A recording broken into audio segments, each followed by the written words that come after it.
Hey guys, welcome back to a brand new Ninjago video here on the channel. My name is TannerFishies. In today's video, we're going to be discussing this episode of Crystalized right here once again. This one known as episode 12 of Ninjago Crystalized, entitled The Council of the Crystal King. Before we begin today's video, I must give you guys a very heavy spoiler warning. This video will in fact contain spoilers for episodes 1 through 12 of Ninjago Crystalized. You know, the ones that we have so far as of the time of recording this video. And especially in the case of this episode right here, episode 12, once again, The Council of the Crystal King. If you have not seen the episodes just yet, feel free to check out the episodes before you watch this video. But of course, if you guys have seen the episodes, or if you just don't care about spoilers, well, welcome. Let's talk about this sequence once again. Specifically the reveal of this guy over here, Mr. F. Now this sequence right here is a big one in terms of reveals. It actually revealed the identity of this character right here, the kabuki masked individual, who of course we know now is Harumi, the Jade Princess herself, as was revealed towards the very end of this episode right here. That is very much Harumi, and I've already done a video giving you guys my thoughts as to how I feel about Harumi coming back. But yeah, this character right here,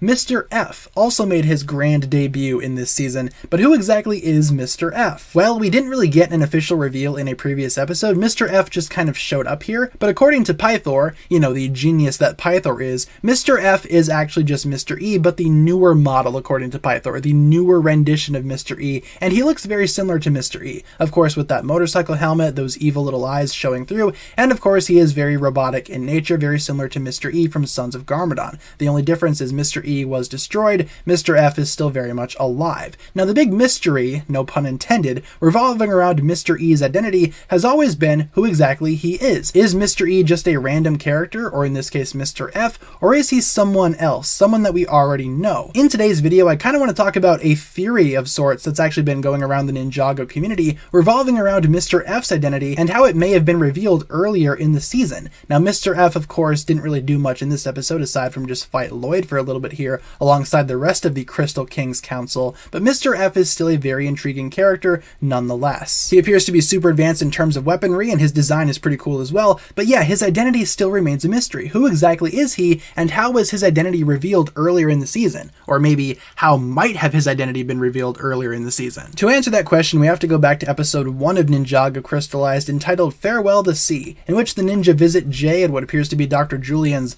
lighthouse. Of course, Jay does indeed make his grand return here, sporting a beard which may or may not be real, still trying to figure out what exactly that situation is all about here. But the entire time at the lighthouse, Ninjago fans noticed something, or rather a lack of a certain character. Where in fact is Echo Zane? For those that don't know, Echo Zane was the Zane clone that pretty much lived at Dr. Julian's lighthouse. He made his grand debut during Ninjago Skybound, but in this sequence right here, Echo Zane is nowhere to be found, and the ninjas spend a fair amount of time in the lighthouse. Now of course you could argue that maybe this isn't the same lighthouse as Dr. Julian's lighthouse, but come on, it pretty much is. How many lighthouse islands are there across Ninjago, especially ones that look like this? Looking very similar if not identical to Dr. Julian's lighthouse, that is clearly the lighthouse that Dr. Julian was trapped in all those many years ago. Which begs the question, why exactly is Echo Zane not in this scene if this is the first time that the ninja are going to be visiting the lighthouse since Skybound? And why doesn't Jay seem to even know that Echo Zane existed during this scene? Well, I can think of a couple of reasons. For one, maybe Echo Zane just was completely forgotten about in this sequence. Obviously the ninja, especially Jay, are going through quite a bit right now, going through a lot in terms of remembering Nia. They're going through obviously a whole lot of depression and a lot of downfalls there in terms of mental health, so maybe Echo Zane was just not the first thing on Jay's mind here.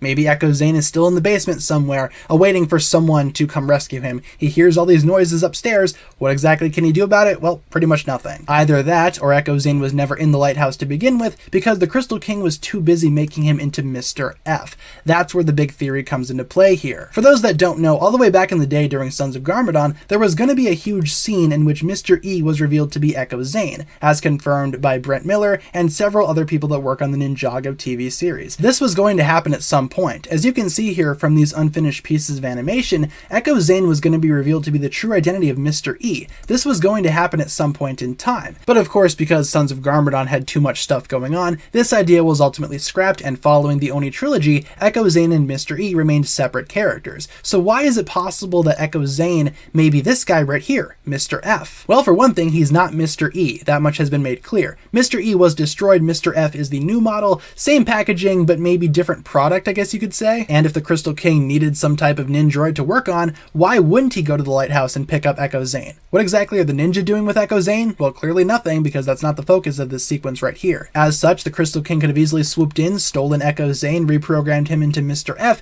and now this sequence of events can actually come true. Rather than Mr. E being revealed to be Echo Zane here, Mr. F may in fact be revealed to be Echo Zane at some point down the line. Either way, guys, Mr. E and Mr. F may in fact be the same in terms of appearance, or at least similar in terms of appearance, but I believe that Mr. F could in fact carry onward what was supposed to happen during Sons of Garmadon when Mr. E was going to be revealed to be Echo Zane. Of course, there also is the possibility that I'm looking too far into this, which totally could be possible. Sometimes that does indeed happen, but I believe this all makes sense, right? Mr. F could very well be Echo Zane, especially if Echo Zane is not in the lighthouse when the ninja visited there to, I guess, rescue Jay or try to convince him to step away from whatever this may be. So I don't know, leave all your thoughts down below in the comments, guys, regarding this. That's going to pretty much wrap it up for this short little video here today. I believe it's very much possible, but let me know what you guys think down below in the comment section. Do you think Echo Zane could be revealed to be Mr. F this time? Maybe finally completing what was going to happen during Sons of Garmadon, finally having Mr. E or Mr. F fulfill this role? And if you do think that's going to happen, what do you think it's going to do to Zane once he realizes that, hey, Echo Zane is in fact Mr. F now? It's all come full circle. How do you think the ninja, especially Zane, would react to all of that? Thank you all so much for watching, everybody. If you enjoyed, be sure to like, comment, subscribe, do all that fun stuff, and I will talk to you guys in the next video. That's going to pretty much do it for my thoughts here today. Thank you all so much for watching, and I will catch you guys again later. Peace.